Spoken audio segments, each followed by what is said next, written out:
Hi everyone. Today we will talk about how to fix or how to solve WhatsApp error problem. To know how to solve or how to fix WhatsApp error problem, you should just go to settings like this. You will click. After that, in this page, you will go to apps, default apps, app settings. When you will see this list, you will go down to find the application of WhatsApp and you will enter. After that, in this page, you will go to click force stop. When you will end this, you will enter to storage. After that, in this page, you will go to click clear cache, and then you will go to click clear data.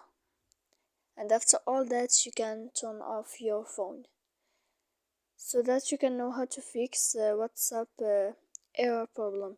So please don't forget to support us by like and subscribe. See you next time in another video, and thank you for watching.